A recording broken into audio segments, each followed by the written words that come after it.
Bonjour à tous et bienvenue dans Popin, c'est la rentrée, pas exactement, c'est l'épisode de fin d'été et on le décale parce que je suis rentrée il y a seulement quelques jours, mais l'été a porté ses fruits, nous avons beaucoup de choses sur le runner, je ne pense pas qu'on aura le temps de tout brasser. Joe est à la régie comme d'habitude et nous sommes chez Coquet Coco rue Sainte-Anne en plein cœur de Paris. Venez si vous voulez vivre une véritable expérience du karaoké japonais. Merci à eux de nous prêter les locaux comme d'habitude. Merci Paul aussi pour l'édito et merci Pierre pour tout au global. Là il garde mon fils actuellement et c'est pour ça que je peux travailler. Il y a eu beaucoup de choses comme je vous ai dit. La dernière fois qu'on s'est capté c'était à Japan Expo, une très belle édition de retour puisque c'était le Covid il y a quelques années et là j'étais très heureuse de voir que les gens étaient revenus très massivement pour célébrer la Japanimation et le manga.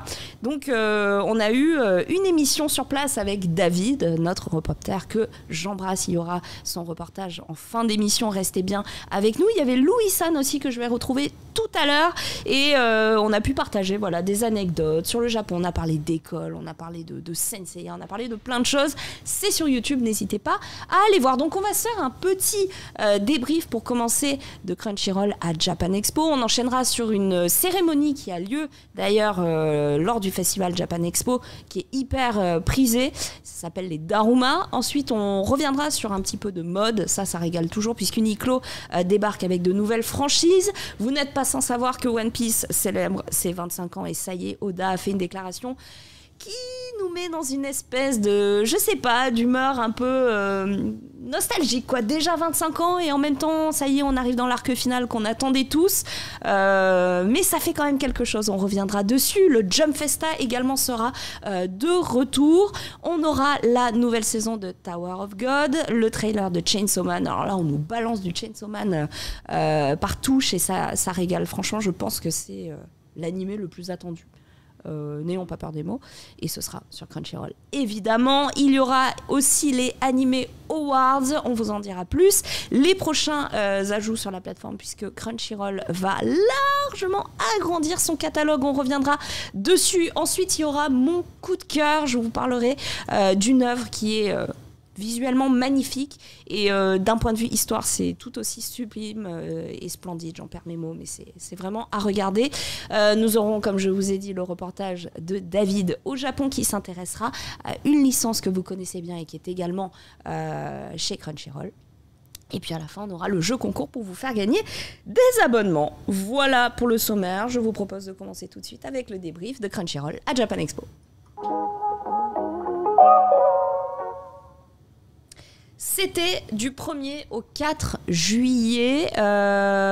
C'est faux. C'était le 14 juillet.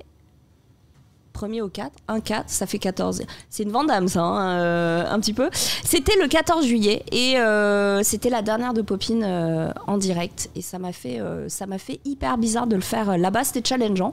Parce que internet là-bas, est-ce qu'on peut, est-ce que machin, mais il y a eu beaucoup de choses. D'ailleurs je vous en avais parlé en émission, il y avait beaucoup d'annonces, beaucoup de conférences, beaucoup de visionnage parce qu'il y a eu des épisodes aussi qui ont été balancés en exclusivité sur la scène Yuzu notamment. Donc rapidement côté activité, il y avait de quoi faire, il y avait cet énorme stand de plusieurs centaines de mètres carrés où vous aviez tout un tas d'activités. D'ailleurs, j'avais pu faire l'escape room avec Joe, un grand moment de mathématiques où je ne savais pas faire de simples additions. Mais j'ai pu retourner du coup à l'école, vu qu'il y avait donc cet atelier Spy Family qui vous mettait au défi de réussir 3 épreuves et d'obtenir votre Stella.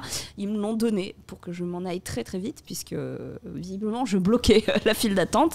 Je n'arrivais pas à résoudre les énigmes. Terrible.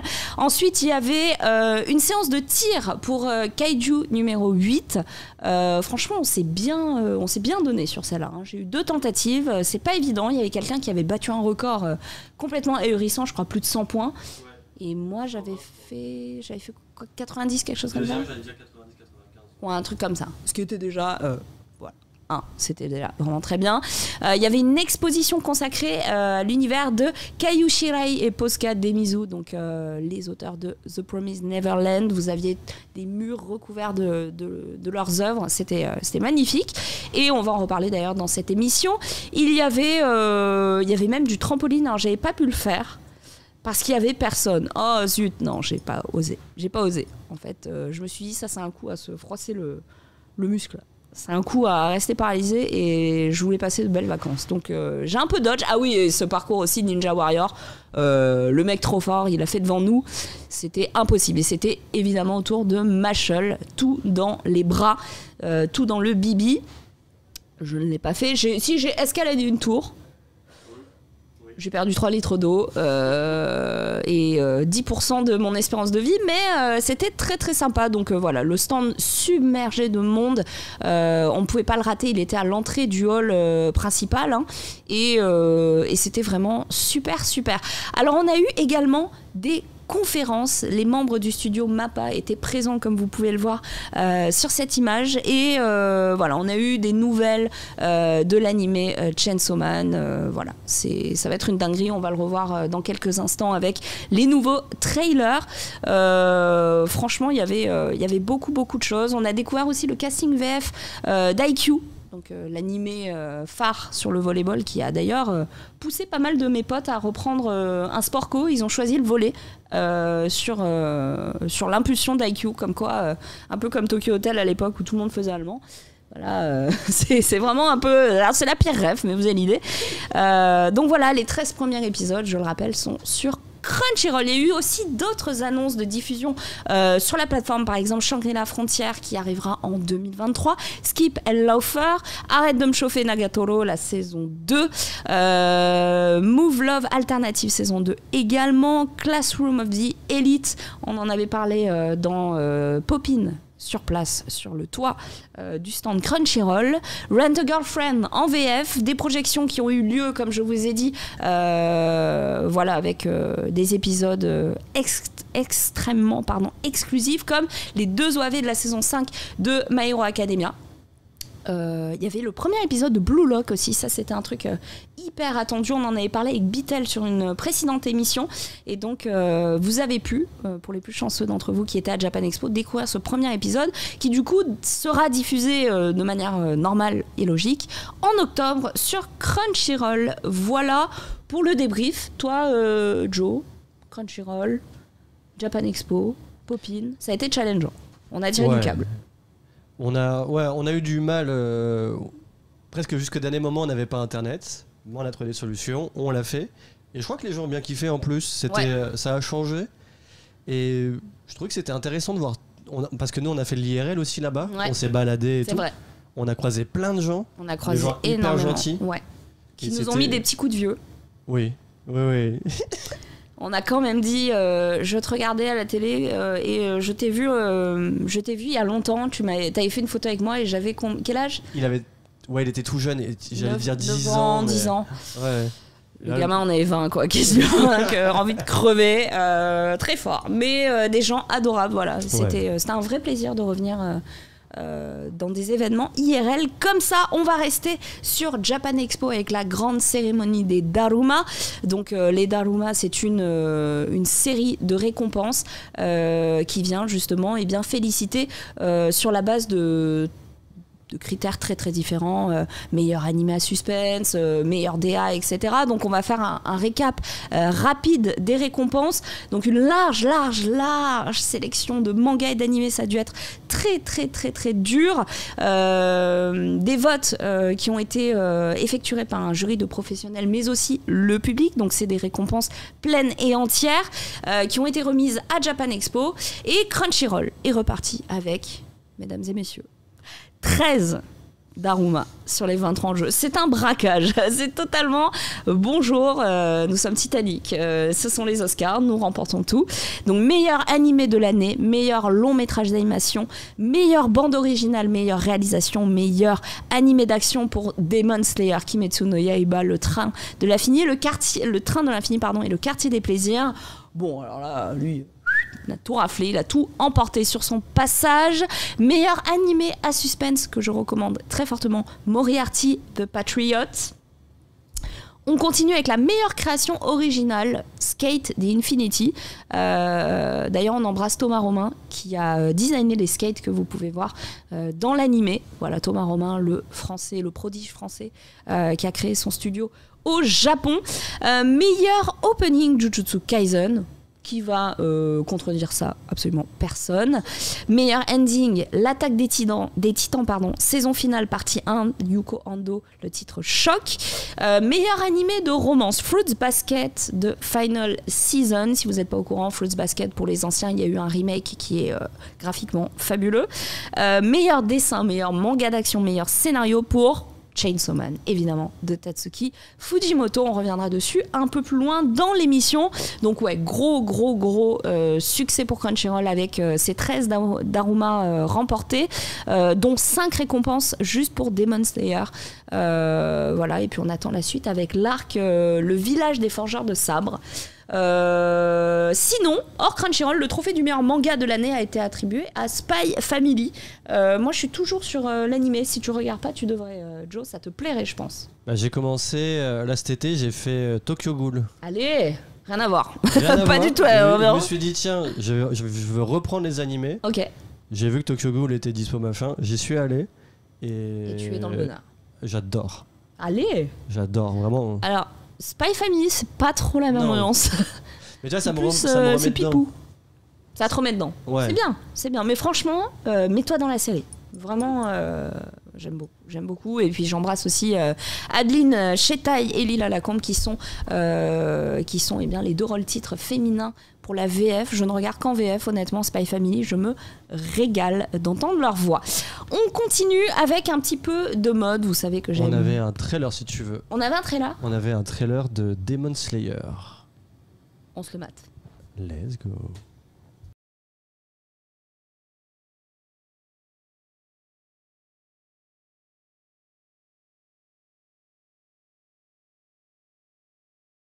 Le train de l'infini, si vous ne l'avez pas vu, ou si vous avez fait comme moi, vous êtes allé à la séance ciné, vous aviez un Louis San à côté qui vous expliquait un petit peu tout ce qui avait pu se passer, parce que moi je suis allée voir le train de l'infini sans avoir vu l'animé ni lu le manga. Donc c'est absolument fabuleux pour se spoiler. J'ai rien compris, j'étais en mode mais pourquoi il fait ça, c'est qui le mec avec le kimono à carreaux? Il m'a dit c'est juste le héros en fait, let's go, ça va être très long. Mais fort heureusement pour lui, je ne suis restée que 1 heure. J'ai même pas vu la fin du film puisque je devais travailler derrière, j'avais une émission. Mais ce que j'ai vu, ma parole d'honneur, c'est une dinguerie. Donc évidemment c'est sur ma watchlist, mais il y a tellement de choses à regarder et en plus la plateforme là vient d'ajouter énormément de séries, on va revenir dessus, mais du coup si vous avez vu Le Train de l'Infini, n'hésitez pas à me dire dans le chat, pas forcément ce que j'ai raté pour pas spoiler, mais voilà ce que vous en avez pensé. En tout cas ça avait été assez ouf de voir ça au cinéma, c'était au Grand Rex et c'était dingue. On va continuer donc avec un petit peu de mode. Uniqlo, vous connaissez bien Uniqlo, adore les licences animées. On l'a vu avec plein de collections. Et là, il y a 2 nouvelles collabs enfin 2 collaborations qui nous avaient régalé avec Jujutsu Kaisen 0 ou encore Pokémon. Et cette fois-ci, ces 2 nouvelles collaborations, on en a parlé de cette excellente série. Il s'agit de Spy Family, mais aussi One Piece Red. J'ai vu que ça avait fait pas mal parler One Piece Red avec séances un peu animées. On reviendra dessus à la rentrée pour en parler en émission, mais voilà, une collection comme d'hab, sobre, métable, tu vois. C'est pas Kiku Manga quoi, c'est totalement métable, donc c'est plutôt cool. Moi j'aime beaucoup en plus la qualité Uniqlo. Donc vous avez 4 t-shirts disponibles avec des designs différents que vous avez pu voir défiler. Ce sont des coupes hommes, hein, je tiens à préciser, voilà, c'est bon. C'est mixte, mais c'est quand même un peu plus homme que femme, quoi. C'est une collection qui sort à l'occasion de la sortie du film. Incroyable. Et le 10 août, le film a été un énorme carton. On parle de One Piece Red, hein. Bien sûr, on va pas revenir sur les débordements, mais plus sur le succès du film et puis ce qu'il a apporté. Moi, perso, j'ai en boucle la bande originale du film dans mes playlists Spotify parce que la musique est ouf. et sans avoir vu le film, parce que j'attends un petit peu que ça se calme, la musique m'a déjà séduite, voilà. Donc, je sais pas, est-ce que vous avez vu One Piece Red? Est-ce que ça vous a plu? Est-ce que vous avez aimé la musique? N'hésitez pas à me dire, voilà. Donc, des collections évidemment limitées, jetez-vous dessus comme des sauvages. C'est mon conseil. On a le trailer, on se le mate. Il est un peu long, mais on peut mettre une petite minute. On se le mate, allez, c'est parti.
Joe est en train de me dire on arrête quand tu veux parce que le trailer fait vraiment 5 minutes, c'est incroyable, il montre tout le film en fait. Un peu. C'est vraiment... Alors je suis un fan ultra de One Piece et j'ai détesté ce film qui n'existe que pour vendre des disques. Waouh, les mots sont durs. Les mots sont durs, c'est clivant. L'intrigue n'est même pas possible en soi puisque l'équipage... Hop, je ne le dirai pas. Oh, le spoil. Voilà. C'est un trailer pour les 25 ans. Alors non, là c'est un trailer. One Piece Red. C'est vrai que c'était marqué One Piece 25. Or. Donc tu es en train de dire, Joe, que tu n'as pas mis le bon trailer peut-être? C'était le seul que j'avais, du coup. Ah oui, non, parce que ça, à mon avis, c'est pour les 25 ans. Je suis en train de dire, on voit pas trop le film là. Ah bon, bah du coup, c'est de ma faute. Ça me tue. Non, alors effectivement, vous n'avez pas du tout vu le film. Vous avez eu... oh, ça va, on vous remettra les 25 minutes. Les 5 minutes pour les 25 ans, ça arrive juste derrière. C'est la prochaine news. Mais moi, j'ai pas vu le film. Mais bon, effectivement, j'ai vu pas mal de retours là-dessus. Des gens qui disaient... ouais, mais c'est pas canon. Et en même temps, on voit des trucs... qui sont pas... Bon, bref. J'ai lu des choses que j'aurais peut-être pas dû lire. Mais il y avait des gens pas contents. Il y avait des manifs, quoi. Il y avait des gens un peu, voilà. Bah, je sais plus qui en a parlé en live il y a pas longtemps et qui a dit genre, je crois que c'est Inox qui avait été le voir et qui avait fait un truc en disant, comme c'est un fan absolu de One Piece, moi j'adore l'univers machin, j'ai bien aimé les moments, enfin certains moments du film où ça chante globalement, le reste, bon. Ouais. C'était pas de se dire, c'était pas le meilleur film One Piece, quoi. Ah, mais de toute façon, le meilleur film One Piece, et je vous le dis, c'est celui réalisé par Mamoru Hosoda. Voilà, donc n'hésitez pas à le voir, c'est une dinguerie. On continue avec, écoute, j'ai envie de te dire la vidéo pour les 25 ans de One Piece, puisqu'on a lancé le trailer. Oui, mais tu peux le mettre si tu veux à côté de moi, et moi en Marie-Louise. C'est un terme vraiment un peu vieillot, mais qui se dit. Une vidéo donc pour les 25 ans de One Piece qui dure donc 5 minutes. C'était balancé fin juillet puisque le Shonen Cult fêtait déjà son anniversaire. Déjà 25 ans, j'arrive pas à y croire, c'est assez fou. 25 ans que Luffy cherche le One Piece. Voilà, ça fait longtemps. Ça fait quand même pas mal. Alors, le premier chapitre de One Piece, un petit peu pour l'anecdote, ça a été publié le 22 juillet 1997 au Japon. Il est toujours en cours de parution, comme vous le savez. Et bien, c'est le manga le plus vendu de l'histoire, avec près de 500 millions d'exemplaires écoulés partout dans le monde. Alors, un anniversaire exceptionnel, forcément, ça mérite une vidéo tout autant exceptionnelle. Et du coup, vous pouvez voir, voilà, cette vidéo très jolie où on peut voir des ancrages, des planches, tous les stylos plumes, les stylos utilisés par Eiichiro Oda et ses assistants. Il y a également une nuit One Piece qui va débarquer le 13 septembre dans toutes les librairies partenaires partout en France. Voilà, vous avez le site officiel qui balance la liste des différents endroits. Une soirée qui durera plusieurs heures dans laquelle vous aurez des animations, expositions, quiz, ateliers, photos, bref, tout autour de l'univers One Piece qui, du coup, viendra célébrer ses 25 ans, donc un quart de siècle déjà après son début. C'est absolument... c'est complètement dingue. Donc voilà, il y avait eu quand même une pause d'1 mois à un moment. C'est pour ça que les gens, ce que je disais en introduction, il y a une espèce d'ambiance un peu nostalgique. On se dit déjà 25 ans, waouh, mais en même temps vite la fin parce que on veut savoir. Puis il y a quand même des auteurs, paix à leur âme, qui ont disparu. En laissant, si tu veux, leur lecteur orphelin d'une fin. Alors ce ne sera pas le cas pour Berserk, mais c'est le cas pour d'autres œuvres où on attend la fin, non pas parce que leurs auteurs sont décédés, mais parce que juste ils prennent des pauses indéfiniment longues. Et du coup, le bouquet final entre déjà dans son arc final, puisque Oda a déclaré « Je vais commencer à présenter tous les secrets de ce monde que j'ai gardés caché. Ce sera amusant, s'il vous plaît, attachez votre ceinture. » Oh là là là là, ça va être le One Piece à partir de maintenant, les mystères de ce monde, je vais les dessiner, ça va être super intéressant. Restez avec moi encore un peu. Donc la déclaration a été faite sur Twitter. Moi, je vois dans le chat Hunter Hunter, Claymore, ouais, je le sens. Ah, ça fait mal, mais ça fait toujours mal. On va pas revenir dessus. Donc, comme je vous ai dit, un tome 1 qui avait été publié en 1997, une chasse pour le One Piece. Quel est-il ? Il y a tout un tas de théories, des complots, des vidéos extrêmement bien faites. Je pense au Mont Corvo, par exemple. Je vous recommande largement leurs vidéos. Donc voilà, c'est un trésor convoité par ces pirates, mais aussi par les millions et les millions de lecteurs à travers le monde. Qu'est-ce que c'est ? Si c'est une île dans son cœur, vraiment je vais chialer toutes les larmes de mon corps et brûler mes mangas, mais faisons confiance à Oda. J'espère que le One Piece ce sera pas le pouvoir de l'amitié, parce que là je me tire une balle, vraiment je me tire une balle. Concernant la nuit One Piece, comme je vous ai dit, ce sera le 13 septembre, voilà, donc n'hésitez pas à vous rapprocher du site officiel, vous tapez ça dans Google et vous trouverez la liste des librairies partenaires. Moi j'ai découvert ça presque 5 ans après à cause de la pause. D'accord, il y a des gens qui... Oui. Coucou David Tokyo Exclusive est dans le chat, on le retrouvera tout à l'heure en émission. Voilà, que dire de plus sur cette vidéo, n'hésitez pas à la voir, hein. Comme je vous ai dit, c'est 5 minutes d'hommage où on retrouve notamment les 3463 plumes de Oda. Ça fait beaucoup. Il y a quelqu'un qui les a comptés, visiblement. Et en même temps, ça fait beaucoup d'années. Et sur Crunchyroll, évidemment, vous retrouverez les plus de 1000 épisodes en ligne si vous avez envie de vous lancer dans l'aventure. On continue. Bonne chance. C'est comme apprendre le russe à 30 ans, mais c'est faisable. On continue avec une autre news, c'est le Jump Festa qui sera de retour en décembre. Voilà, c'est le festival organisé par l'éditeur Shueisha, donc les magazines Jump, et ça a lieu chaque année depuis 1998 au Japon. Donc on y retrouve des annonces de production Shonen Jump, mais aussi du jeu vidéo, des animés, voilà. Et l'an dernier, c'était notamment au Jump qu'avait été annoncé l'animé Chainsaw Man. Donc vous aurez forcément des très très très très grosses nouvelles. On avait aussi eu le premier trailer pour l'arc final de Bleach, l'annonce du nouvel arc de Tokyo Revengers. Donc cette année, il aura lieu les 17 et 18 décembre, quasiment pour Noël. On n'a pas encore d'infos sur le format. L'année dernière, c'était dû à la situation sanitaire mondiale. Ça s'était déroulé en hybride, annonce numérique, mais aussi en présentiel. Ce sera un événement forcément à suivre, puisque les grosses annonces y seront faites. Est-ce que vous en serez ? Moi, en tout cas, c'est le cas et on en reparlera dans Popin à ce moment-là. On continue justement avec les séries qui continuent et qui ont été des cartons. C'est le cas de Tower of God, notamment, qui aura droit à une saison 2. Tower of God, c'est un webtoon, donc une BD coréenne qui existe depuis déjà 2010 et qui a été adaptée en animé en 2020. Et c'est officiel, l'adaptation va connaître une suite avec une saison 2. Voilà, est-ce que ça vous régale ou pas? Moi, ça me régale déjà. Donc, c'est la suite, évidemment, chronologique de la première saison. C'est la suite directe. Elle sera officiellement nommée Tower of God Second Season. Simplicité totale. On n'est pas comme certaines autres séries. Et ça a été annoncé la première fois le 7 août. Donc, c'est assez récent. Voilà.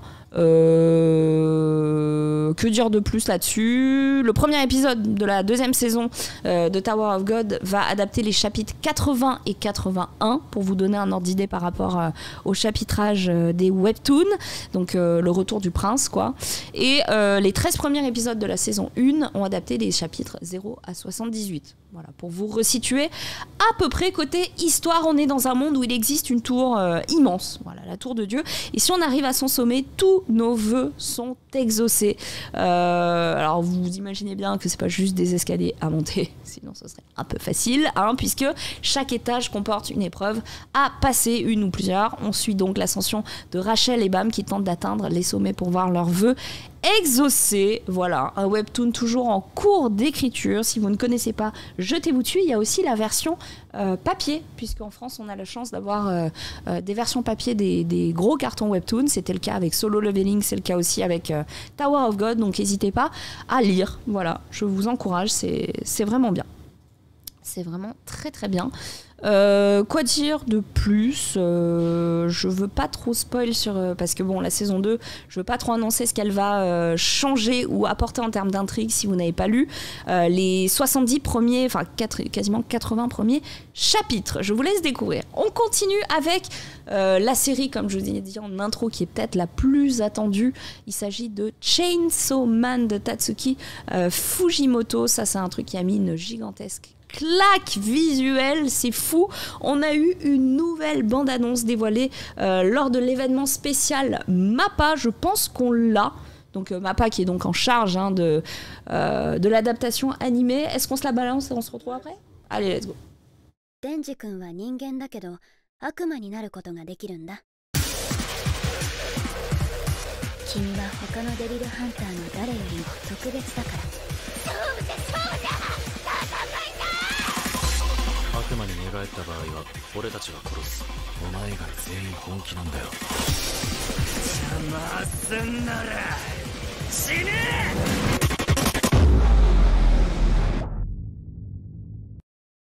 Merci beaucoup pour les nouveaux subs comme Meleven 11 qui a pris un sub d'1 mois. Je voyais que ça réagissait dans le chat concernant le webtoon, l'univers est énorme, le lore aussi. Il y en a qui disaient que c'était même en termes de longévité le nouveau One Piece. Franchement c'est pas mal, hein, c'est pas mal. Tu devrais lire aussi mon bon Joe. Concernant ce trailer de Chainsaw Man, oui c'est beau, c'est ce qu'on se disait aussi en off, c'est une dinguerie. Alors vous l'avez compris, hein, c'est un animé à mettre entre les mains de tous les enfants de moins de 10 ans. Évidemment non, c'est faux, c'est extrêmement violent. On embrasse également Jenny qui est dans le chat, coucou frérot. Bon ben voilà, hein, Chainsaw Man, je pense que c'est le truc qui me hype le plus en termes d'attente, et c'est MAPPA. Alors il y a de la 3D mais c'est franchement quand même très très beau, c'est sanglant et c'est du grand Fujimoto. Donc à l'origine c'est le manga, je ne sais pas si vous le lisez, mais c'est l'adaptation directe, c'est clairement l'animé phénomène, et la qualité d'écriture, la qualité visuelle, tout sera au rendez-vous visiblement, donc j'ai très très très très hâte. Il y a quelque chose de, je sais pas, de plus mature encore, quelque chose que je retrouvais chez Jujutsu Kaisen par exemple, tu vois, mais là il y a un truc, tu vois, c'est encore un cran au-dessus, donc voilà, j'ai vraiment hâte de voir cet ovni graphique quoi. C'est très très viscéral et très sanglant encore une fois, donc voilà. Bon, pour ceux qui ne l'ont pas lu, c'est pas grave, hein, lancez-vous direct dans l'animé, c'est toujours bien de lire le manga à côté, mais ça arrivera donc courant octobre sur Crunchyroll. Et les gens se demandent déjà si MAPPA tient pas les clés de l'animé de l'année. Je pense qu'on peut dire oui. Côté histoire, si vous ne connaissez pas l'intrigue de Chainsaw Man, parce que c'est vrai que là dans le trailer on comprend pas trop, il y a un mec, il a une tronçonneuse sur la tête. On suit le quotidien de Denji, un jeune homme orphelin qui vit seul avec un petit démon mi-chien, mi-tronçonneuse du nom de Pochita, dans un monde où les démons en fait sont légion. Et avec son petit démon, il va les défoncer. Donc il fait des petits jobs, il gagne pas forcément bien sa vie, il a vraiment une vie merdique, on va pas se mentir. Et puis il va, lors d'un malheureux événement extrêmement tragique, connaître un sort funeste. Et son démon va passer un pacte avec lui. Ils vont fusionner. Donc là, vraiment, c'est l'intrigue, c'est le synopsis. Hein, je ne vous spoil rien. Ils vont fusionner et devenir donc cette créature hybride que vous voyez sur le visuel. Et je peux vous garantir qu'il fait des dingueries avec sa tête. c'est vraiment peu dire, quoi. Et donc il va être embarqué dans une brigade un peu spéciale avec sa boss Makima, le chef de son escouade Aki. Voilà, donc il y a vraiment beaucoup de choses à boire et à manger. Mais est-ce qu'il y aura des choses censurées ou pas? J'ai pas l'impression. J'ai l'impression qu'ils y vont à fond. Donc c'est très cru et perso plutôt excité de voir ça. Il n'y a pas de limite, hein, comme le déclaraient les studios MAPPA. Ils ont dit on n'a pas réfléchi à une sorte de censure. On souhaitait vraiment répondre aux attentes des fans qui sont très très très très hautes. Nous avons essayé de rester le plus fidèle possible au manga pour ce qui est du scénario, sans nous poser de questions sur la censure. C'est ce qui fait le charme de Chainsaw Man. Et si jamais nous recevons des remarques après la sortie de l'anime concernant la violence ou la sexualité, nous nous poserons la question. J'espère pas. Nous avons cependant une petite appréhension vis-à-vis de certains pays dans la manière dont l'anime pourrait être perçu. Nous espérons qu'il n'y aura pas de problème et que les fans seront heureux face à la fidélité de l'adaptation que nous avons cherché à faire et à reproduire. Voilà, bon, je pense que les termes sont dits. Ils ont un peu peur, clairement, et ils seront certainement censurés dans certains pays, mais en tout cas, moi j'espère qu'on aura la version brute et crue, sans coupure.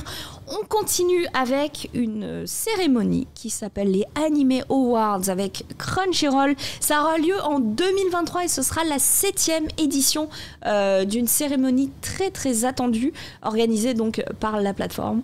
La cérémonie se déroulera donc le samedi 4 mars de l'année prochaine au Grand Prince Hotel New Takanawa à Tokyo. Incroyable, on y sera peut-être, Joe.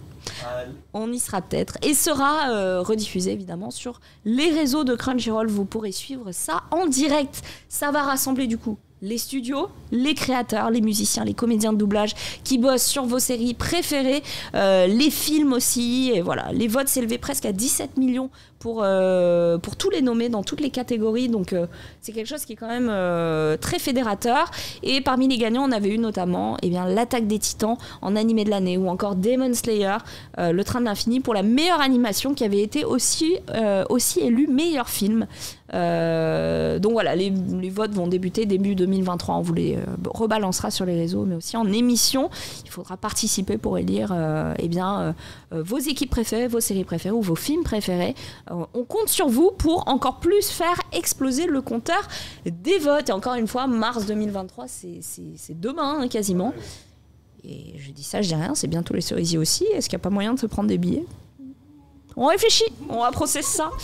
On va aussi clôturer ces news. C'était des très très longues news, mais il y a beaucoup de choses à dire avec le nouveau catalogue de Crunchyroll. Il y a beaucoup de choses qui débarquent. 1500 épisodes. 1500. Il y a de quoi faire. Ah ouais, il y aura de quoi faire, puisque vous n'êtes pas sans savoir que beaucoup de choses vont débarquer sur Crunchyroll, qui ne cesse de s'agrandir et d'asseoir sa suprématie, hein, on va pas se mentir. On pourra profiter de Death Note, Fairy Tail, Tokyo Ghoul, ou même encore Katen Tsubasa, les premières saisons de My Hero Academia, One Punch Man ont déjà été ajoutées. Bon, pour vous donner une liste non exhaustive, on aura Assassination Classroom, les 2 saisons, à chaque fois en VO et VF, hein, je vais pas vous le préciser. Bakuman, Belzebub, Captain Tsubasa, City Hunter, Nicky Larson, les 4 saisons. 4 saisons, pardon. Cobra The Animation, Code Geass, Death Note, Fairy Tail, Fire Force, Fruits Basket, GTO, dont la VF. et ça me fait très plaisir. Hunter x Hunter, Initial D, 6 saisons pardon, et OAV, VO et VF aussi, L'Attaque des Titans, JoJo's Bizarre Adventure, One Punch Man, Tokyo Ghoul, bref, beaucoup de choses. Il y a beaucoup de choses. Et j'ai pas tout dit encore, mais il y a vraiment beaucoup de choses. Paul, il m'a dit, j'ai mis une longue liste, n'hésite pas à piocher dedans, on pioche parce qu'il y a énormément de choses. Bonjour Zigan qui vient de nous rejoindre. On va continuer avec la pop list qui est ni plus ni moins que nos recommandations. C'est parti. La première recommandation, c'est Odd Taxi in the Woods. Voilà. Si vous ne connaissez pas, vous devez absolument vous rapprocher de ce titre. Il s'agit du film d'animation spin-off de la série Odd Taxi qui est déjà disponible sur Crunchyroll. Et ça reprend les événements de la série, mais avec un point de vue différent. Donc c'est hyper étonnant. C'est un véritable carton au Japon. C'est sorti en avril, il me semble. Et carton total, quoi. Voilà. C'est un animé qui avait quand même pas mal surpris en 2021. Et du coup, le long métrage est... comme je vous l'ai dit, le mot, c'est vraiment surprenant. Donc voilà, Odd Taxi in the Woods, c'est un long métrage donc avec un nouveau quand même synopsis. Donc c'est pas juste la même chose avec les yeux de quelqu'un d'autre, quoi. Et comme je vous l'ai dit, la série a été un très gros succès. Le film aussi, donc ça c'est quelque chose qui est quand même très attendu et que je ne peux que vous recommander. Voilà, Odd Taxi in the Woods. Alors côté histoire, tu mixes en gros BoJack Horseman, donc animation pour adultes, très connu, avec Taxi Driver et tu tombes sur Odd Taxi. C'est quand même assez fabuleux dans un monde peuplé d'animaux anthropomorphes, un peu comme on a pu le voir avec d'autres séries. On suit Odokawa, un chauffeur de taxi morse et comme vous pouvez le voir, c'est quelqu'un qui adore la vie, il est très heureux. Il ne parle qu'avec ses clients et ses discussions vont l'impliquer dans la disparition de quelqu'un. Jingle mystère. On ne l'a pas, mais vous l'avez dans la tête. Tu l'avais, t'as failli appuyer sur un bouton. Oui. Attends, c'est incroyable. Donc c'est adapté du manga, du coup écrit par Kazuya Konomoto, illustré par Takeichi Awaraya. Et comme je vous ai dit, voilà, une sortie de la série en 2021, donc un film qui vient corréler et sublimer tout ça. Donc n'hésitez pas à les regarder. Odd Taxi in the Woods. Et la description officielle de Crunchyroll, elle est assez géniale. Obstiné et taciturne, Odokawa parcourt la ville en tant que chauffeur de taxi privé, faisant de son mieux pour éviter de s'associer avec les autres, alors qu'il vit une vie ordinaire. Cependant, il est entraîné de manière inattendue dans l'affaire Nerima Ward, Missing High School Girl, un jour, donc je vous ai dit, impliqué dans une disparition. Et de plus, les gens autour de lui commencent à faire des déclarations inquiétantes à son sujet, comme entendre des voix venant de son appartement alors qu'il vit soi-disant seul. La sauce, vous la sentez venir, voilà. Donc, un film de gangsters, une série de gangsters. Il y a du mystère, il y a des idoles, il y a pas mal de choses. Voilà, comme j'ai dit pour Chainsaw Man, à boire et à manger dans cette série. N'hésitez pas à vous rapprocher. C'est, on a un trailer, on va se le regarder, on revient juste après. Christmas. Ah, そうか。あの日って12月25日だったのか。最低のメリークリスマスだな。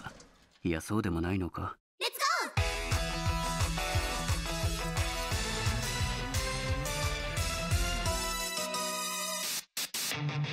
ゴー。最初？どの時点が最初だよ。一連の事件のって言われてもな。そもそもの始まりは10月4日だろ。それに関しては本当に覚えてないんだ。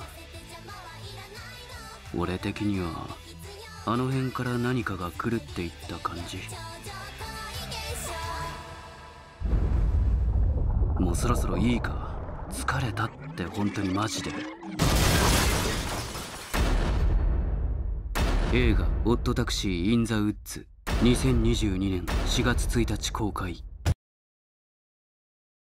Merci parti pour les nouveaux subs. Donc vous avez vu le trailer de la série qui était sorti. Donc le film est sorti en avril de cette année au Japon. Comme je vous ai dit, un très très gros carton. Si vous avez vu la série avec l'histoire que je vous ai donnée, l'histoire du film Hot Taxi In the Woods va vous montrer les événements de la série, mais une fois que l'affaire et l'intrigue est terminée. Donc les personnes qui ont été impliquées en fait vont témoigner de ce qu'elles ont vu dans les coulisses et de ce qui s'est réellement passé. Donc c'est une véritable addition, un véritable enrichissement en fait de la série. Il faut absolument les voir, je pense, au cul du camion, quoi. Vous regardez la série et ensuite vous regardez le film, puisqu'en reliant tout, votre esprit va s'ouvrir et découvrir un autre monde. Donc voilà, Hot Taxi in the Woods, c'est ma première grosse reco, et on va bientôt le retrouver sur Crunchyroll, donc j'ai très très hâte. On n'a pas encore la date officielle,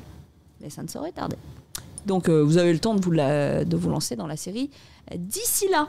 On continue avec une autre... Les furies du chat en chaleur. On continue avec une autre reco. Il s'agit de Yurei Deco. Yurei Deco, alors...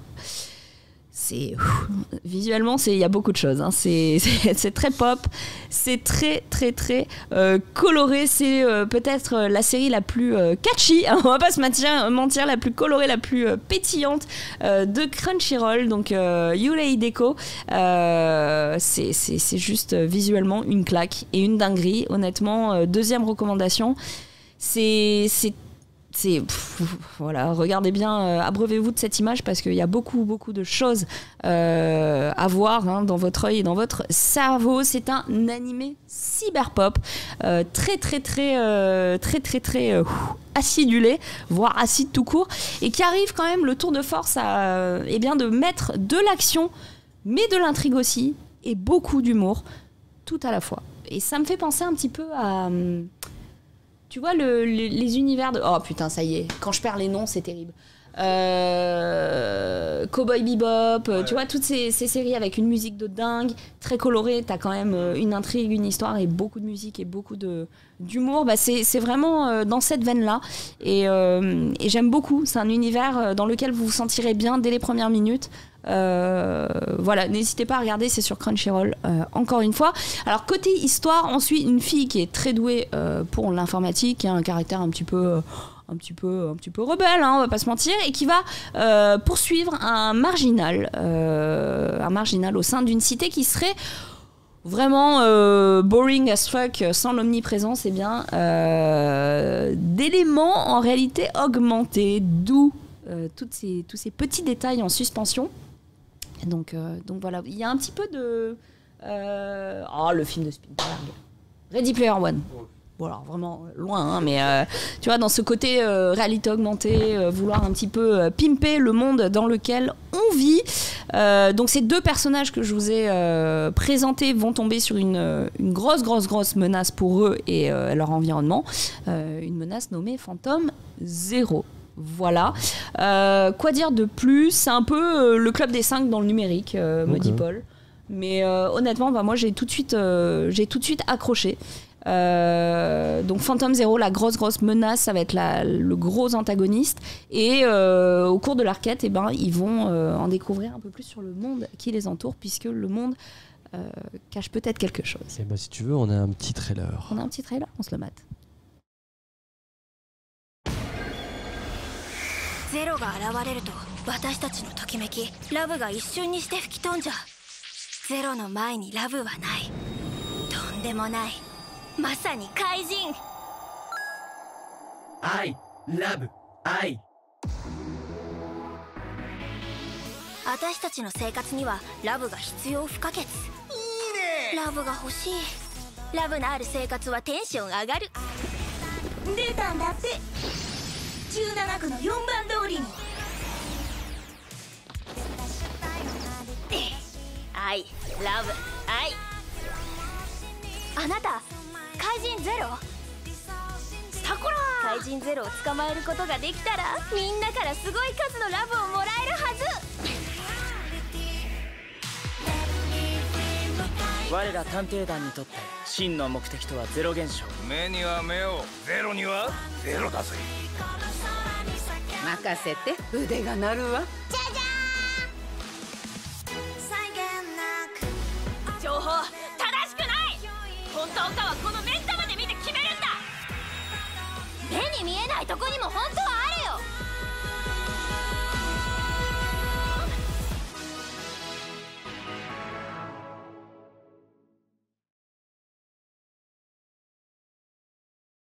Comme vous avez pu le voir, c'est très très très très pop, très coloré. On a un petit côté Black Mirror, c'est vrai, avec ce côté réalité augmentée, de la technologie qui masque un petit peu la réalité. Parce que vous le verrez, on l'a un petit peu vu dans le trailer, vraiment quand vous enlevez toutes ces suspensions de couleurs, etc.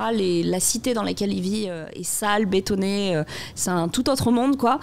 Côté casting, on retrouve quand même le grand Masaki Yuasa au générique comme créateur original de cette nouvelle production originale de Science Saru. Donc Science Saru, si vous ne le savez pas, c'est lui qui avait notamment réalisé 2 épisodes pour la série d'animation Star Wars Vision. Honnêtement, c'est vraiment une très très très belle création. Je vous encourage à regarder. Donc voilà, que dire de plus? Masaki Yuasa, c'est quand même Ride Your Wave, c'est Lou et l'île aux sirènes, Devilman Crybaby, pardon. J'ai du mal avec les noms ce matin. Et le style choisi, il l'a déclaré en interview, le style que vous avez vu, pop, dépend entièrement de l'histoire. C'est pas juste une fantaisie, c'est pas une créativité un petit peu parallèle, non, c'est vraiment inhérent à l'histoire. Et ce côté un petit peu irréel va venir vraiment enrichir le scénario.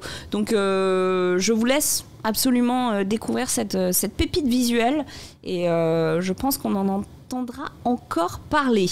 On va continuer avec la prochaine reco. Si vous aimez le sport, ça devrait vous plaire. Il s'agit de Shoot Goal to the Future. Décidément, les mangas et les animés de sport reviennent à balle.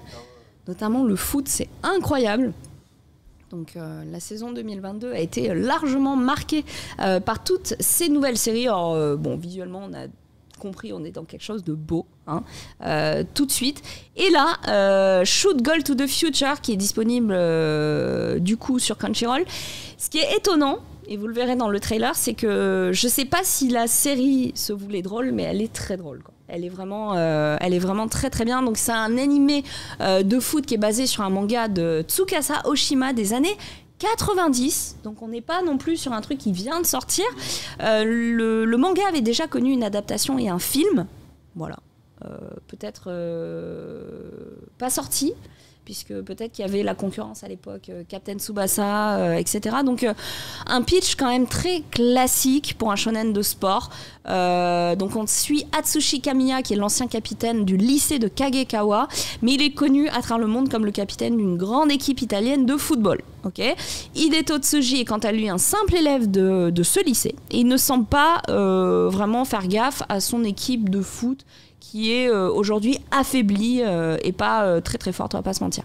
Et de leur rencontre entre les deux va naître une nouvelle légende. L'histoire est en marche à nouveau. Donc voilà, Shoot Goal to the Future, c'est une de mes grosses recos aussi. Comme je vous ai dit, une première adaptation par la Toei Animation dans les années 90. Donc là, on a le droit vraiment à quelque chose de graphiquement à la page, etc. Et les premiers épisodes sont dispo sur Crunchyroll. Donc entre ça et Blue Lock et encore d'autres séries sur le foot, eh bien, je pense qu'on est plutôt assez servi. Alors ce qui est cool, c'est que l'auteur du manga est passionné par les jeux de ballon. Voilà, on lui doit aussi Attack, qui est sur le volleyball. Donc nul doute que visuellement et puis même en termes de sensations, moi par exemple, ça c'est une anecdote, mais j'ai retrouvé dans certains mangas les notions d'être dans la zone. Tu vois, quand un sportif arrive dans cette espèce d'épiphanie, cet éclat, ce moment où il sent qu'il va se dépasser, etc., on le retrouve dans beaucoup de séries et nul doute qu'on le retrouvera également aussi. On a un trailer, on se le mate et on revient dessus après.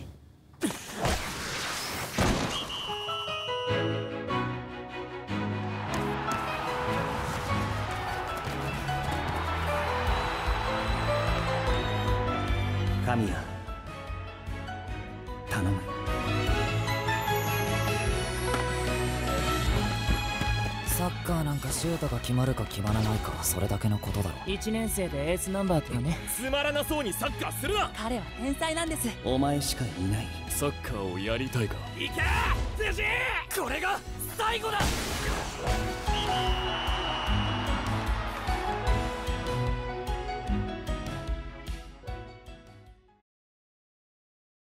C'était Shoot Goal to the Future, la légende est en marche.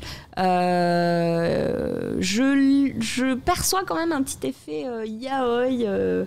Je ne sais pas, je ne vous en dirai pas plus, mais n'hésitez pas à vous faire votre propre avis. En tout cas, il y a beaucoup de ressorts comiques en plus du ressort sportif. Et l'animé est vraiment génial. Donc tous les personnages valent la peine d'être vraiment creusés et découverts. Donc ce qui est quand même très drôle, on va pas se mentir, et je n'en dirai pas plus parce que je veux pas vous faire perdre tout le sel et le sucre de cette série, mais on est vraiment dans les années 90 côté dialogue, hein. Il y a des trucs, des fois tu te dis qui a écrit ça, qui a validé ça, et c'est ce qui en fait en fait une série extrêmement drôle. On va continuer avec une autre reco, et celle-là c'est peut-être ma préférée. Il s'agit de Shadows House saison 2. Alors Shadows House, qu'est-ce que c'est ? On va revenir dessus, mais c'est l'histoire d'un très très beau manoir, en tout cas que l'on découvre dans la saison 1, avec beaucoup de vie à l'intérieur, beaucoup de poupées, voilà. Mais tout n'est pas ce qu'il semble dans cette maison. Vous vous doutez bien, Shadows House, on n'est pas dans un truc tout pipou. Non, hein, c'est vraiment c'est un truc très gothique et mystérieux. C'est très macabre, mais par contre c'est magnifique. C'est troublant. Et pas mal de mangaka d'horreur ont recommandé cette série. Il y a vraiment une direction artistique et une patte graphique qui est incroyable. C'est vraiment du gothique sublime. Donc Shadows House, ça a attiré quand même beaucoup d'audience, beaucoup de choses à dire sur cette série. Et encore une fois, moi c'est peut-être ma reco préférée, en tout cas pour aujourd'hui. Concernant donc ce manoir, il y a des secrets, vous vous doutez bien, des secrets effrayants qui attendent tous ceux qui franchissent la porte. Donc je vous recommanderais quand même de lire le manga avant de vous lancer dans la série, bien que moi j'ai fait l'inverse. J'ai commencé par l'animé et j'ai ensuite entamé la lecture. Je vous recommande de faire l'inverse. Pour des raisons que vous découvrirez par vous-même, mais vous déambulerez dans ce manoir sombre et extrêmement énigmatique et brumeux pour y découvrir des poupées vivantes, c'est glauque. Creepy, rien que de base c'est creepy. Ouais, poupées, des créatures qui sont comment dire, les mêmes que les personnes qu'ils servent. D'accord, les servants ressemblent à leur maître, la seule différence étant leurs vêtements. C'est ce qui va permettre aussi visuellement de s'y retrouver. Mais aussi le fait que les servants sont des ombres. Vous pouvez les voir juste derrière. C'est comme des alter ego, quoi. Côté héros, on a Emiliko qui est la poupée vivante d'une fille nommée Kate. Okay, elle est incroyablement heureuse dans sa vie, hyper contente d'exister. Et elles se rapprochent énormément toutes les deux. Cependant, forcément, il va y avoir des secrets sur cette maison, cette fameuse Shadows House, concernant du coup ces pensionnaires, mais aussi les habitants de la ville voisine. C'est vraiment tout l'univers qui les entoure, qui regorge de secrets. Et la vérité derrière ces épais nuages est plus sombre encore que ne le suggère la menace qu'elles sentent venir. Donc il va y avoir du choc, il va y avoir du suspense, il va y avoir beaucoup de choses. Le créateur du coup, Somato, est l'écrivain et l'artiste derrière Shadows House, qui a commencé donc le manga en 2018. Ça a été publié dans le Weekly Shonen Jump. C'est toujours en cours de parution avec 10 volumes parus à ce jour. Et vraiment, c'est une pépite. C'est une pépite. Donc n'hésitez pas à découvrir ça. On a le trailer, on se mate ça et on revient juste après dessus.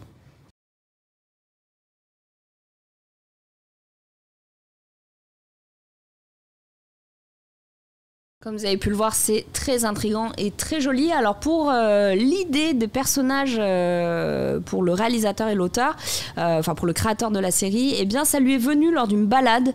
Il cherchait des vêtements, il faisait du shopping et ils sont tombés sur une boutique qui utilisait des mannequins tout noirs et tout fins, qui mettaient encore plus en valeur selon eux les vêtements. Et du coup l'idée a pop comme ça. Donc voilà, mais les personnages du manga, comme il l'indique, ne sont pas représentés ainsi pour leur manque de personnalité, bien au contraire, mais pour laisser au lecteur le soin d'imaginer leurs traits et leurs émotions de la même manière qu'on le fait en lisant un roman. Et je trouve que cette démarche est hyper intrigante. Parce que du coup, ce ne sont pas juste des ombres silencieuses. C'est vrai qu'elles ont leur propre personnalité, leur propre... Et des fois, c'est un peu bizarre de ne pas voir leur visage. On a envie de se dire, attends, quelle tête elle fait ? Et c'est bien de stimuler l'imagination alors qu'on est face à quelque chose d'animé et qui est censé vraiment laisser aucun doute visuellement, quoi. Donc ils sont allés puiser des inspirations en Angleterre, vous le voyez notamment sur l'architecture, les décors, etc., mais aussi dans les récits horrifiques, des illustrations aussi qui ont elles-mêmes inspiré un certain Tim Burton. Rien que ça. Donc voilà, je le rajoute à ma liste, tiens. Et bah écoute, enjoy. Enjoy, ça s'appelle Shadows House et c'est une pépite. Voilà, donc la saison 2 débarque. Ça faisait plus d'un an que les fans attendaient. C'est un animé de type seinen, hein, je tiens à le rappeler. Donc ne vous mettez pas dessus si vous êtes un petit peu... si vous pissez dessus, quoi. Il y aura pas des giga monstres qui vont vous sauter dessus, mais quand même l'ambiance est un peu particulière. Quoi dire de plus ? La première saison était diffusée en 2021, donc voilà, cette saison 2 va venir reprendre directement la suite de l'histoire. Qu'est-ce qu'il faut savoir de plus ?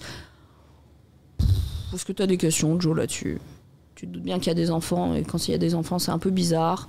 Non, j'ose pas trop spoil parce que je suis tombée sur un article justement qui parle de cette saison 2 et je trouve quand même qu'il y a des choses quand on n'a pas lu qui ne devraient pas forcément être dites. Donc on va s'arrêter là et je le rappelais, ça s'appelle Shadows House. On va continuer avec une autre reco et cette fois-ci elle est papier, on a un visuel, il s'agit de Postcard Planet.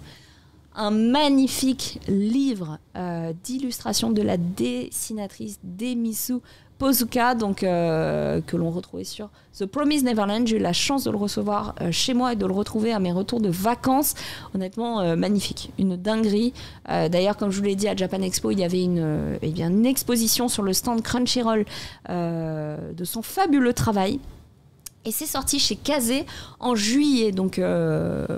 n'hésitez pas à vous jeter dessus parce qu'il doit rester des exemplaires. Alors dedans, vous retrouverez plus de 260 illustrations absolument magnifiques.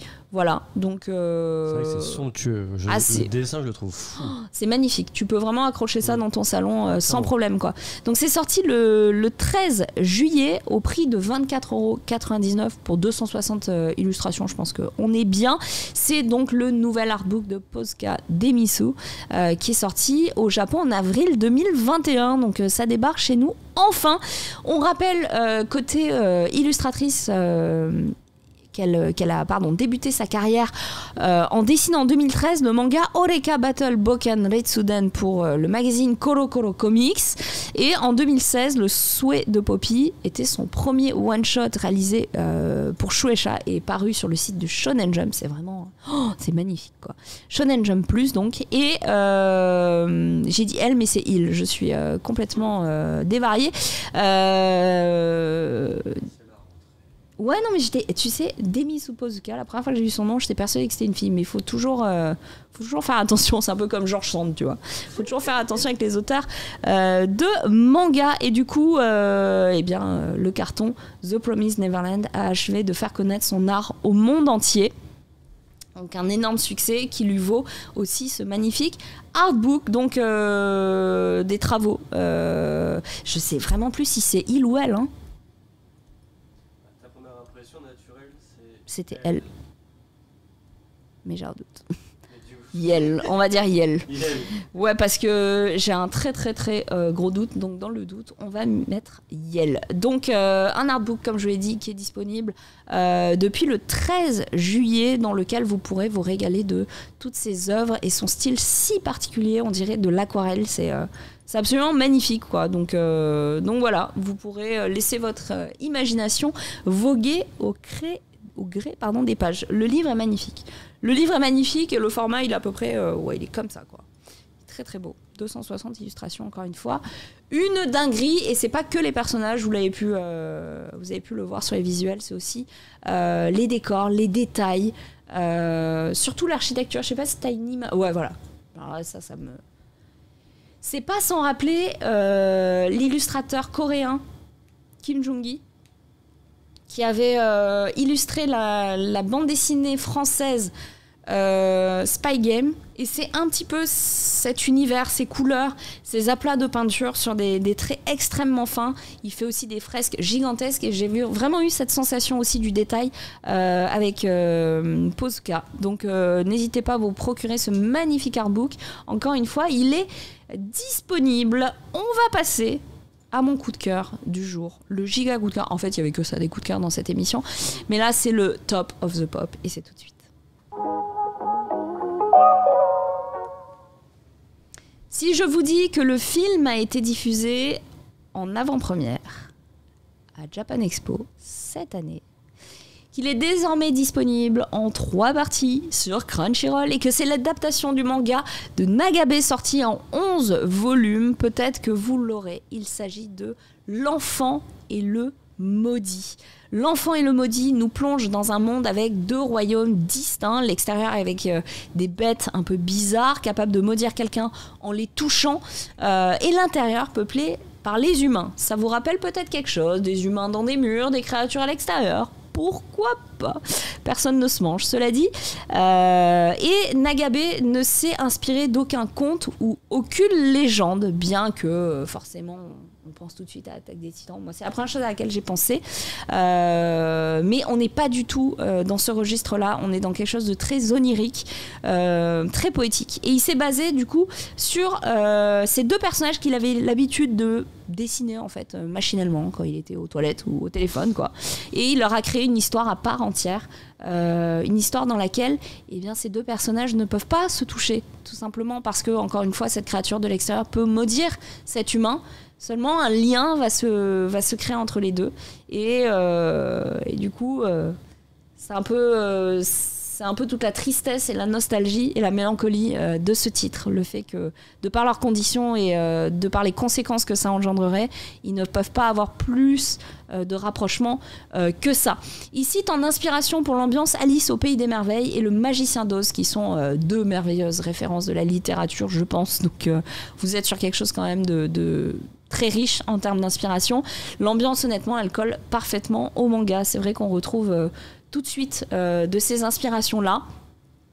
Et le sous-titre du manga, alors je vais le prononcer à la française, vous le lisez, hein, L'Enfant et le Maudit, Seul a Run. Si vous parlez irlandais, n'hésitez pas à me reprendre. Mais c'est le titre d'une chanson, d'un hymne irlandais, quoi, qui parle justement de la tristesse d'une femme qui voit son amant partir. Donc vous êtes vraiment dans des inspirations britanniques au niveau de la littérature, mais aussi du folklore.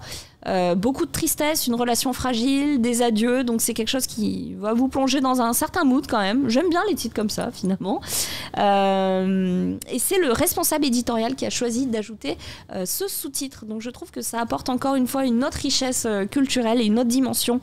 Ah mais je connais, et écoute, bravo Farid qui prend un nouveau sub. Je suis au boulot, je vais pas juste vous faire des poutous, gros poutous de retour. Donc ouais, L'Enfant et le Maudit, c'est ça, c'est l'histoire de 2 créatures, de personnages qui ont pris vraiment toute la place dans l'univers et dans l'esprit de son auteur qui leur a créé cette histoire. Comment ils se baladent? Moi, il y avait une image qui m'avait vachement marqué, cette petite fille qui tient un instrument que cette créature tient aussi. Ils se tiennent la main comme ça au travers de cet objet parce qu'encore une fois ils ne peuvent pas se toucher. Alors le titre L'enfant et le maudit peut être aussi traduit par la fille de l'autre côté et c'est une histoire extrêmement belle d'amitié, d'innocence. Donc c'est basé sur un manga qui a été écrit et illustré encore une fois par Nagabe, mais côté animé c'est réalisé par Yutaro Kubo et écrit par Satomi Maya. Donc voilà, c'est un film qui vaut le détour en raison de tout ce que je vous ai exposé, de ses inspirations, mais aussi de la magnificence du visuel. Il y a tout, absolument tout, dans son concept, dans son approche, dans son écriture. Tout est beau et on perd pas de temps. On rentre tout de suite dans l'intrigue, on rentre tout de suite dans la problématique aussi de ces deux personnages qui sont inévitablement loin l'un de l'autre de par leurs conditions, mais qui encore une fois vont développer une relation absolument unique et attachante. Le monde qui les entoure est sombre, forcément, il est mystérieux. Pourquoi ces créatures sont là? Pourquoi il y a cette malédiction? Donc voilà, et cette jeune fille que vous voyez sur le visuel qui s'appelle donc Shiva se retrouve perdue et elle veut rentrer chez elle, mais comment rester en sécurité dans un monde où encore une fois l'extérieur est peuplé de malédictions et de créatures qui peuvent vous maudire juste en vous touchant. Elle va faire une rencontre avec quelque chose, une créature qui est censée normalement lui tomber dessus, mais qui va peut-être lui sauver la vie et peut-être se sauver aussi au gré de cette rencontre. Honnêtement, moi, c'est une des œuvres qui m'a le plus marquée. Visuellement, c'est encore une fois, il y a absolument tout, il n'y a rien à acheter. Sur cette approche des maudits qui sont dangereux. Cette espèce de discrimination, ces légendes, ces folklores qui font que des fois, on a peur de l'autre. Voilà, toutes ces thématiques sont abordées, elles sont faites elles sont approchées avec beaucoup de poésie.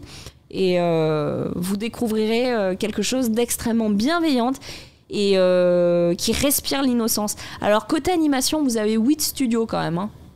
Donc, c'est quand même première saison de l'Attaque des Titans, par exemple. On est sur quelque chose, oui. Sur aussi Cabaneri, j'ai plus le titre, mais pareil, magnifique visuellement. Tsukoju no Cabaneri, non, c'est pas le titre exact, mais vous l'avez. Mais voilà, un travail formidable qui a été fait sur l'adaptation de cette œuvre de Nagabe. Quoi dire de plus? Honnêtement, encore une fois, un manga en 11 volumes, un film qui reprend l'histoire de manière absolument subtile. Vous me direz, est-ce que vraiment on peut retrouver l'essence de ces 11 tomes dans ce film? La réponse est oui. Vous retrouverez absolument tout dans ce conte de fées. C'est un conte de fées qui déroule et qui va vous emmener dans un autre univers. Honnêtement, je ne peux pas mieux vous le vendre que ça.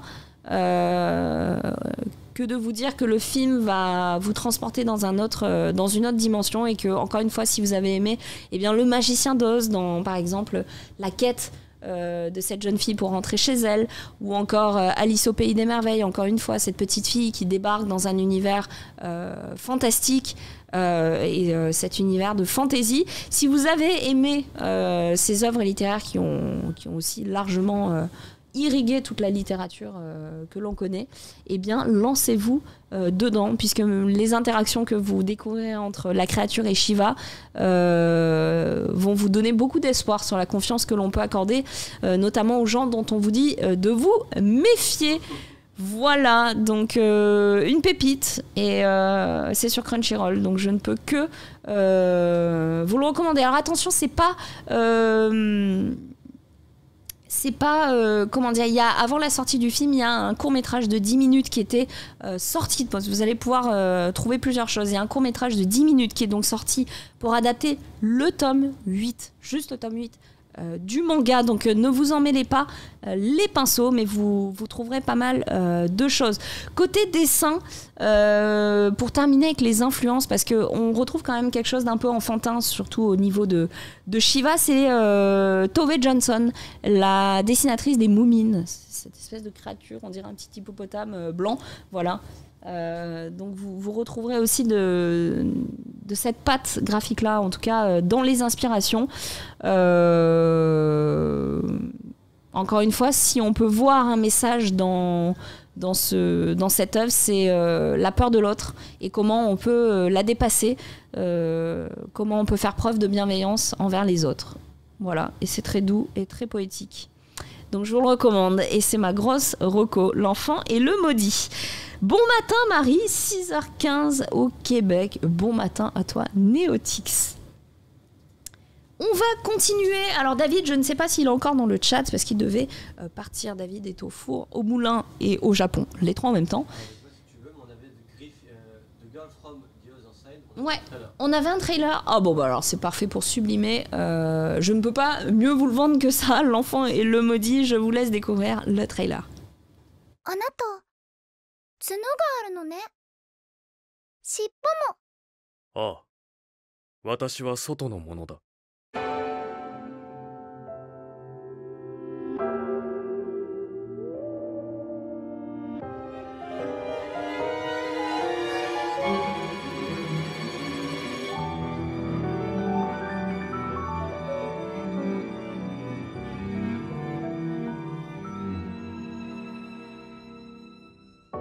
シーバ、君は私が怖くないのか？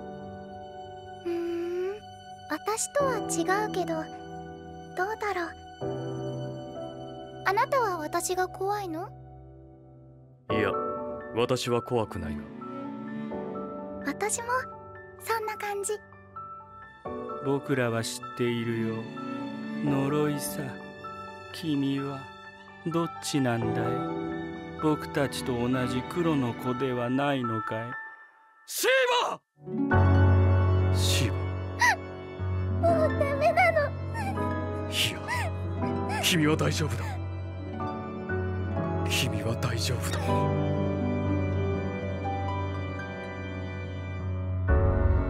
私が必ずこの子を救わなくては。先生、いなくならないで。そばにいて。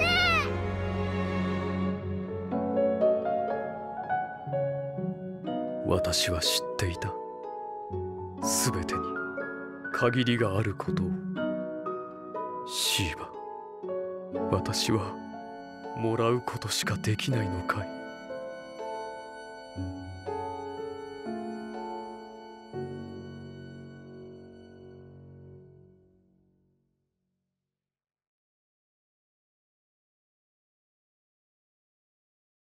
？Donc voilà, hein, je vous avais prévenu un style graphique très très particulier qui effectivement n'est pas sans rappeler des œuvres qu'on a pu découvrir quand on était très enfant. Je pense que mes parents, voire mes grands-parents, avaient des contes pour enfants illustrés un peu dans cette veine-là, très poudreux, très des visages très ronds, etc. C'est bon, c'est quand même je sais que c'est particulier, ça pourrait freiner la plupart d'entre vous, mais au contraire je pense que ça vient vraiment vraiment sublimer cette magnifique histoire. Vous allez chialer vos morts, hein, je vous le dis, vous allez vraiment chialer parce que c'est une magnifique histoire d'amitié et de confiance. Et cette petite fille Shiva qui est donc perdue, en fait, a été abandonnée par sa famille parce qu'ils pensent qu'elle a été touchée justement par un monstre. Ces mêmes monstres qui vont finalement peut-être la sauver et l'aider. Donc, encore une fois, on se méfie des autres, mais les véritables monstres sont peut-être plus proches que nous de ce qu'on croit. Bon, vous l'avez compris, mais L'Enfant et le Maudit, j'aime beaucoup même le choix du titre, parce que tu vois, il y a plein de titres possibles. Tu vois, il y a The Girl from the Other Side, donc la fille de l'autre côté, qui fait vraiment référence à Alice au Pays des Merveilles, ou Le Magicien d'Oz. L'Enfant et le Maudit, c'est pas l'enfant et le monstre. C'est vraiment l'enfant et le maudit, comment cette créature est maudite, comment elle se retrouve de par sa condition discriminée, etc. Et comment elle va décider de tout faire pour aider cet enfant. Donc encore une fois, on aime chialer, oui, Dark Angelus, on aime. Ici, ça chiale très fort. Allez regarder cette magnifique pépite. On va passer au reportage et c'est David qui nous a régalé cet été puisqu'il a pu se rendre à une exposition exceptionnelle. David que l'on embrasse, Tokyo Exclusive sur Twitch, vous pourrez le retrouver en train de déambuler dans les rues de Tokyo pour vous montrer le meilleur de la capitale nippone.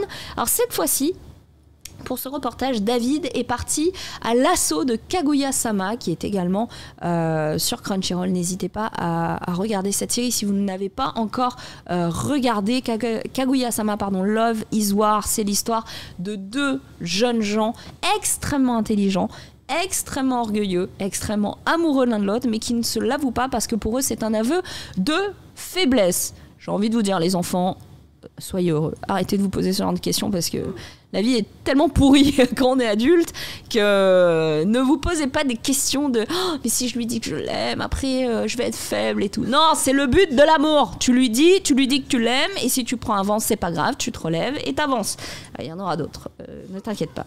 Voilà. Tu sens le vécu. J'aimerais dire au moi qui avait 13-14 ans, tu vas t'en remettre. T'as l'impression que tu vas mourir là, c'est faux, tu vas t'en remettre, on s'en remet toujours.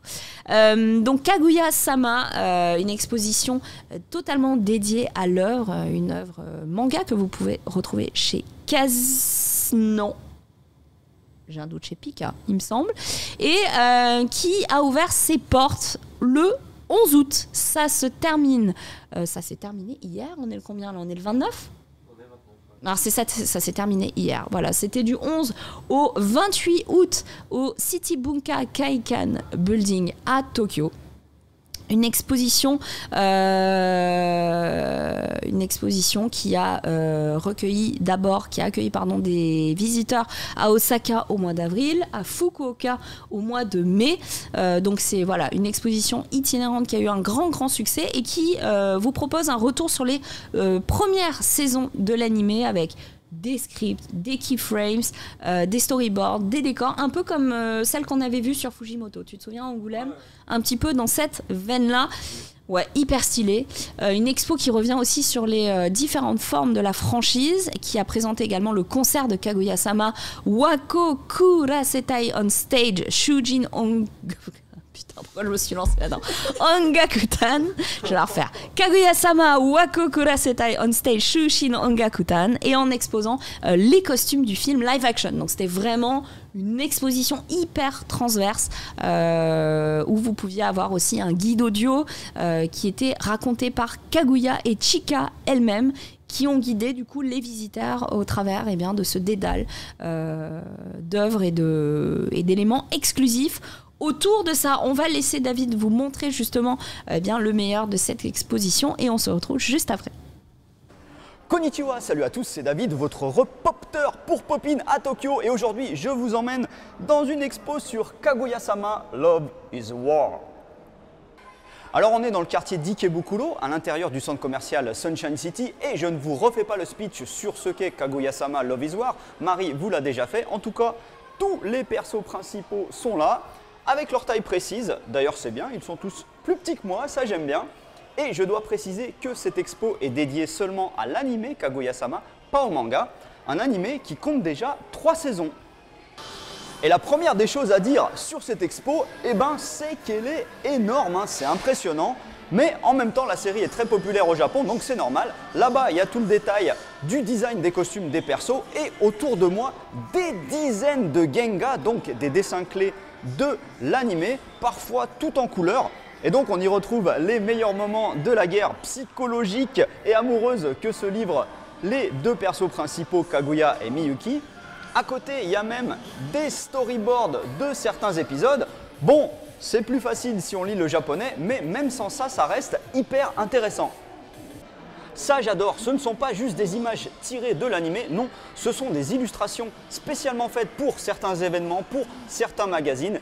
Et là, par exemple, on a Kaguya en kimono absolument sublime. Elle me rappelle Jigoku Shoujo, la fille des enfers, que j'ai tatoué sur mon bras. Non, c'est pas juste pour vous montrer mes muscles, c'est qu'elle lui ressemble. Et à côté, quand on se promène, on a plein de jolies choses. Regardez-moi par exemple comme Chika est jolie en version robe chinoise. Ça, ce sont des grandes tapisseries. À côté, on a des grandes serviettes. Et là, des objets de super otaku, des dakimakura cover, c'est-à-dire des couvertures de coussins taille réelle qui vous permettent par exemple de dormir avec Kaguya. Il y a aussi plein de vrais costumes et robes dans cette expo. Là-bas par exemple, il y a des costumes qui ont été portés par les acteurs de doublage de l'animé sur scène. Et derrière moi, ce sont les vrais costumes du film Kaguya-sama. Parce que oui, il y a eu un film Kaguya-sama avec des acteurs d'ailleurs assez ressemblants. Et donc ici, on retrouve plein d'objets qui ont été utilisés dans le film. Et il y a même des cartes à jouer Nintendo. Parce que oui, à l'époque, Nintendo faisait des cartes à jouer. Et comme dans la plupart des expos au Japon, il y a des photospots pour faire plaisir aux fans. Celui derrière moi est assez classique, on va dire, mais il y en a des plus originaux, comme celui-ci, qui reproduit une scène fameuse du manga animé dans laquelle ils s'affrontent à 4. Et en fait, celui qui fait exploser le ballon en le gonflant a perdu. Donc on peut faire des photos en mode « je gonfle le ballon, mais j'ai peur que ça explose ». On finit bien sûr dans la zone de goodies, mais il y en a tellement que j'ai pas le temps de tout vous décrire. Donc une micro-sélection d'abord avec ce coussin biface que j'aime bien, avec la tête bien machiavélique de Miyuki. Et j'adore aussi le design et les couleurs de ces verres. Voilà, je finis sur le photospot où les persos sont les plus élégants, puisque moi-même je suis le comble de l'élégance, notamment avec mon t-shirt à râler. Bref, c'est pas grave, j'espère que ça vous a plu. Et sur ce, je vous dis à très bientôt sur Popin. Os! Merci beaucoup à David de nous avoir rapporté ces images. C'est toujours mieux de vous montrer que de simplement vous en parler. Voilà, une exposition qui avait pris place du 11 au 28 août à Tokyo après avoir posé ses valises à Osaka et Fukuoka. Une expo qui est revenue encore une fois sur les différentes formes que la série Kaguya-sama avait pu prendre, notamment le concert. David vous en parlait avec les seiyuu on stage, les costumes portés par les acteurs du film live, encore une fois, ouais, ils étaient hyper ressemblants, voilà, et plein d'éléments hyper exclusifs que on pouvait retrouver là-bas. Ça, typiquement, c'est le genre d'expo que je kifferais avoir en France, tu vois. Sur des séries, ce format-là, je trouve ça trop bien. Mais il n'y en a pas énormément, et vraiment, moi, la première que j'ai fait dans ce sens-là, c'était vraiment Chainsaw Man, enfin, c'était Tatsuki Fujimoto, quoi. Je crois à Paris, la seule que j'ai vue comme ça. Enfin, une des seules où je suis allé, c'était celle sur Kubrick, je crois. Ah, ok. Qui était à la Villette, mais c'était, tu vois, c'était un phénomène, quoi. Ouais. Genre, c'était très rare, quoi.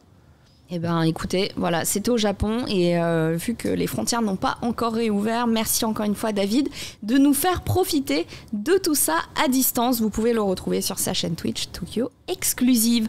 On va terminer cette émission avec le jeu concours. Et oui, il est l'heure de vous faire gagner des abonnements pour vous régaler. Alors là, franchement, vous avez de quoi faire, puisqu'il y a encore une fois plus de 1500 épisodes qui vont débarquer bientôt sur la plateforme, en plus de tout ce qu'il y avait dans le catalogue existant, et ça, c'est une dinguerie. Alors le jeu concours, c'est très simple. Je vais vous donner un faisceau d'indices qui fonctionne en entonnoir, c'est-à-dire qu'on va partir du plus large au plus précis, et vous allez devoir trouver la réponse.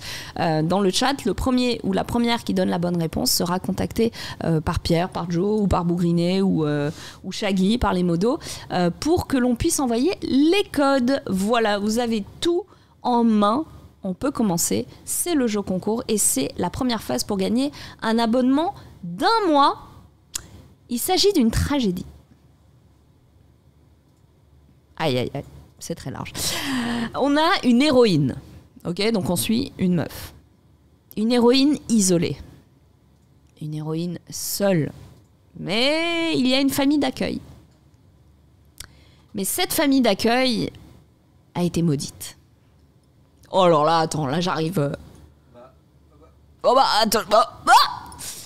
Une famille d'accueil maudite qui peut-être a beaucoup d'animaux.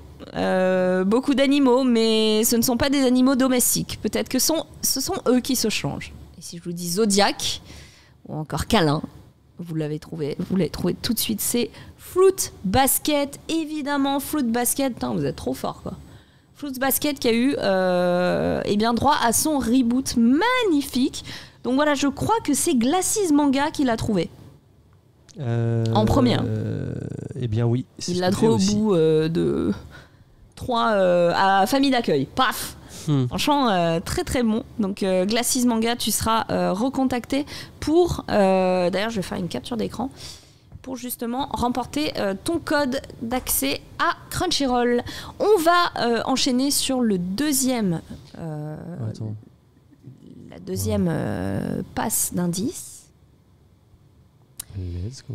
Si je vous dis paranormal, on connaît bien, on aime bien les fantômes, oui. Si je vous dis enquête, si je vous dis pouvoirs étranges, voilà, c'est large, hein, je veux dire, si vous le trouvez, vous êtes juste trop fort. Si je vous dis que la police est un peu froussarde, si je vous dis aussi qu'il y a un groupe de détectives. Alors moi perso, c'est vrai que j'avais pensé à Psycho Pass, mais c'est pas Psycho Pass. Si je vous dis qu'il y a un tigre. Si je vous dis qu'il y a un orphelin. Ce n'est pas Ghost Hunt non plus. Non, je reprends. Ah, ils l'ont trouvé. John 010 20 34 l'a trouvé. Il s'agit bien de Bungo Stray Dogs. Félicitations. Tu remportes, il était moins évident celui-là, hein, tu remportes ton abonnement Crunchyroll. Tu vas être contacté par chuchotement. N'hésitez pas à checker vos messages sur Twitch. Voilà, et bah écoutez, c'est déjà la fin de cette émission de rentrée. Ça m'a fait extrêmement plaisir de vous retrouver en pré-live, mais aussi en live pour cette reprise de Popin Crunchyroll. Je vais, alors là, pour ne pas vous mentir, on est en train de finaliser mon agenda définitif de toutes mes émissions pour la reprise de rentrée, et s'intercaleront les streams perso dans lesquels j'espère reprendre Popin, les Popin classiques, puisque j'ai pas mal de choses à vous montrer. Quant à Popin Crunchyroll, encore une fois merci à eux de sponsoriser cette émission mensuelle. On se retrouve à la fin du mois pour Popin septembre et toutes les bonnes nouvelles. N'oubliez pas 1500 épisodes qui débarquent sur Crunchyroll, ça fait beaucoup de choses à regarder. Félicitations encore à nos gagnants. Merci Paul pour l'édito, merci Joe pour la technique, merci Pierre pour tout, merci Coco pour l'accueil et je vous fais de très très gros bisous. Je vous dis à très vite en stream.